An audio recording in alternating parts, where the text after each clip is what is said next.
Well, if you want to give incredible customer service to everyone who buys from you, when you sell Pokemon cards, Magic cards, Yu-Gi-Oh cards, whatever you sell, this is the video for you.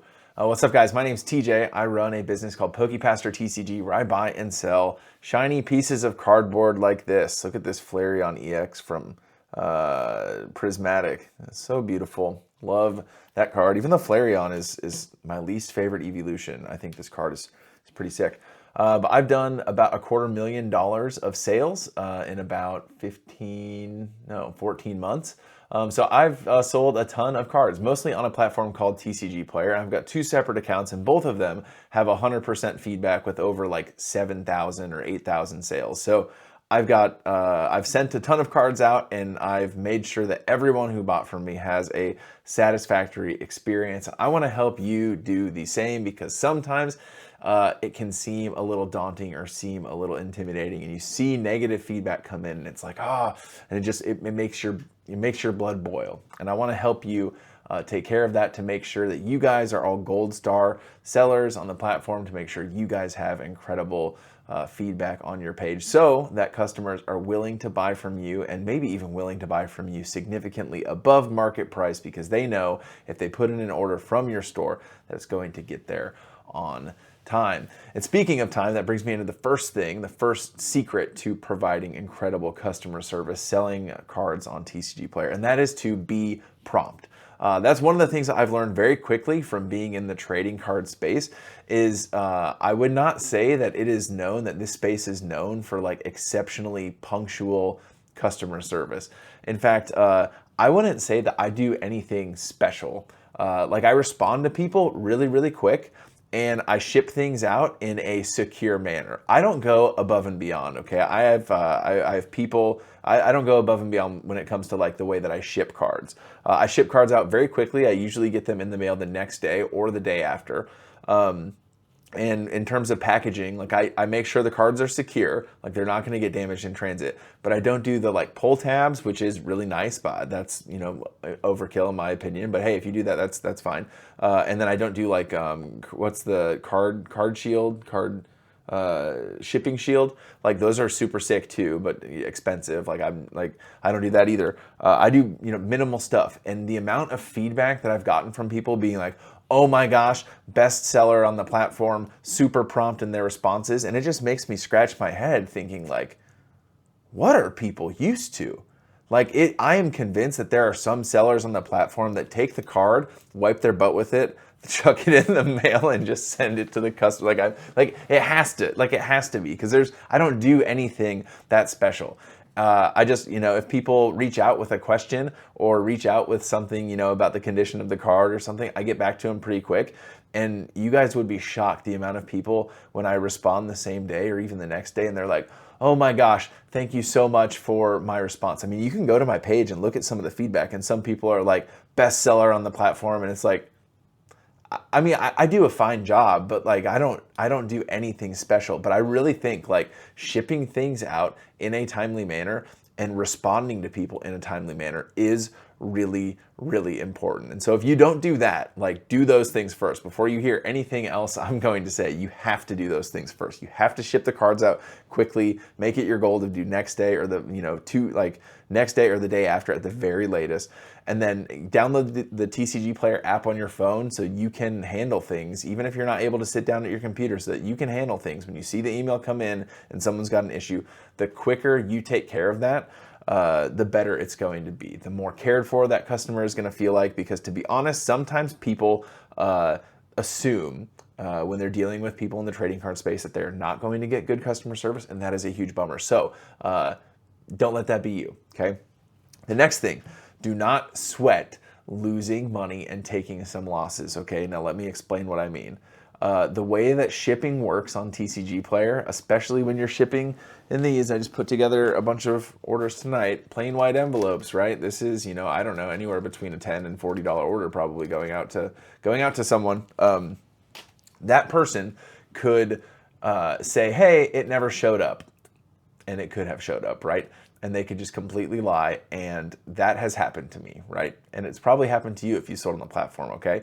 And every time that happens, and I feel like this righteous anger within me like bubble up, and I feel my blood start to boil, I remind myself of a truth in that if anyone has made a serious career or serious amount of money on the platform, they do not sweat when orders go missing from time to time. They don't. Like, is it annoying? Yes. But it is bound to happen. It is the cost of doing business, and dwelling on that and letting that like rob you of your valuable mental margin is a huge bummer, because then when you're following up with that customer, you're going to be short, you're going to be frustrated, you're not going to give them good customer service, it's going to be a bad look for your store. So try your very best to not sweat the little things, knowing that it might not have showed up. Or on the condition stuff, right? A customer reaches out and complains about the condition, and you're like, okay, I'm really, really frustrated. I conditioned my cards pretty well. They're probably trying to make grading plays, which why would you ever make a grading play buying cards off TCGPlayer? Like, and if that's the case, the best thing to do is refund them the card, refund them the difference between near mint and lightly played, or lightly played, and then if you had a poor experience with the customer, press the block button. There's a block button. You can just block the customer from buying from your store again, and then move on. Like, the amount of mental margin that you can spend dwelling on a single customer transaction, just press block, give them the refund, move on, and go back to listing cards, sorting cards, shipping out cards, doing stuff, because losses are going to happen. Do not sweat that. That is going to put you in a rough place. It's going to frustrate you. It's going to make you angry, and you are going to give poor customer service because you are sweating the little things. And this last one is what I think is the most valuable, okay? And that is to turn a valley into a peak. And here's what I mean. If you have made a mistake, or you have screwed up someone's order, right? And this happens sometimes. You shipped out the wrong version of a card, especially with Pokemon. This happens all the time, because there's, this right here. This is just an example. You guys see this Charmander right here? This is a Charmander promo from the Obsidian Flames Elite Trainer Box. But you might not know, there's a little stamp down there. It's not going to focus. That says Pokemon Center. So there's an identical card that doesn't have that stamp. But in Pokemon, there's all sorts of identical cards that look exactly the same. It's very common for sellers to make an honest mistake of sending someone the wrong card because it looks the same. And then the customer gets frustrated. Or you thought a card was near mint, but you know what? You missed out on a serious amount of whitening on the bottom right of the card. And, the customer's frustrated, and mistakes happen, okay? And when a customer reaches out to you, they're probably frustrated because they ordered a card and they didn't get that card. And here's what you have a chance to do. They are experiencing a valley, okay? And you have a chance to interact with them. Now, that's an interesting thing about selling on TCGPlayer. You hardly ever have a chance to interact with a customer. And if they are a customer who buys cards on TCGPlayer often, chances are they have interactions like this relatively often with a lot of different sellers. The way in which you conduct yourself, the way in which you take care of that customer in that moment, will give you an opportunity to make them a customer that comes back and orders from you in the future when they see you in the list of the sellers that they're potentially buying from. Or if you have a pro seller site, like I've had dozens of customers who I have screwed up their order, and because I cared for them the right way, because I made it right, because I made sure that they were taken care of, they didn't just order from me on the platform. They went to my specific pro seller site and ordered specifically from me because I made a mistake, because I screwed up. I found a way to turn it and give them, and be like, hey, I'm so sorry. This was my mistake. I'll refund you that, and then I'm going to send you this other card. And I always have freebies, somewhere for stuff like this, because I'm a moron and I make mistakes, right? Not you guys. You guys don't. You guys are probably awesome at this. And so, again, seriously, take that bad experience and turn it into something special, so that that customer can come back and want to order from you, because you are able to give them an incredible experience, and you're able to correct whatever wrong you made. But I would say, in a practical sense, 90% of the time when people reach out to me, it's like, hey, this card was lightly played. I ordered near mint, and here's my standard protocol if you guys are still watching this, okay? So, hey, I'm so sorry that there was a discrepancy in the condition of the card. I do my best to condition cards before I list them, but it's possible that I made a mistake. Could you send me a picture of the card? Now, they don't have to, okay? Like TCGPlayer protocol is that they don't have to send you a picture of the card. If they say that it's lightly played and they ordered near mint, you've got two options. You can send them a pre-addressed envelope in the mail. So basically you put a stamp on an envelope, send it to them, and send it inside of another envelope with your info on it so they can send it back to you, and then give them a full refund once it arrives back. Or you can just see if they would be okay with the difference between the near mint card and the lightly played card in price and like a partial refund. But the reason why I asked them to send me the picture is because if they send me a picture of the card, then I'm able to determine like what my preference would be. Because if it's like a card that has some decent value to it and it really is near mint, they just don't think it's near mint, then I would rather have them send me the card back so that I can ship it out again. Because like if it's, let's say it's a $30 card or a $35 card and it's got like a little bit extra, it's got some whitening on it, but it still falls in that like, PSA 7 to 10 like near mint category. And I know for sure that I can sell it as near mint because I sell in the direct program. I've gotten pretty good at conditioning cards.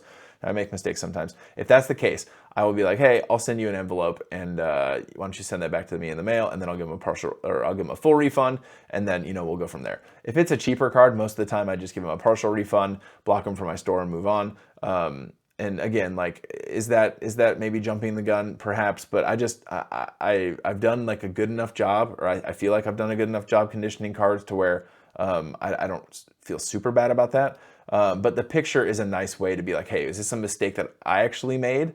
Or is this, something where they're being a little nitpicky, ordering online? Because of grading and how popular grading is, there are a lot of people that their version of near mint is a PSA 10. I've had a few people reach out and be like, hey, this card isn't okay because it's off center. It's like, okay, buddy, like you're all right. So then I try and explain it to them. But again, in all of that, even like when someone is being a bit unreasonable, it doesn't give you an excuse as the seller to be unreasonable, because you are trying to, turn this valley into a peak so that you can, unreasonable hospitality, right? Like that was a book I read a while ago, really, really good for this customer experience. But I would say if you can do these things, you will be in like the top 98% of sellers, or the top like 2% of sellers. Like, people are not good at this on the platform, guys. People who sell cards are not awesome at this. It is not difficult. It does not take rocket science. It takes a little bit of customer experience. And if you worked in the service industry at all, you know how people are. If you know how to work with people, you'll be fine at this. But this is a way to distinguish yourself from the thousands and thousands and thousands of sellers on TCGPlayer. So I hope this is helpful. Go turn those valleys into peaks. Don't sweat. Don't sweat that little stuff, and make sure that you take care of these customers in a prompt way. And that will be the customer service stuff that you need to be a seller that sticks out on the platform. That's what I got for you guys on this one. Got some more content coming your way soon, which I'm excited about. If you guys want to learn other stuff about selling on TCGPlayer, I have all sorts of videos on my channel, so check those out after this. I didn't plug any of this stuff, but subscribe if you guys like the content, all of that. Anyways, we will catch you guys in the next one. Jesus loves you. He has an incredible plan for your life. I'll see you guys later. Peace.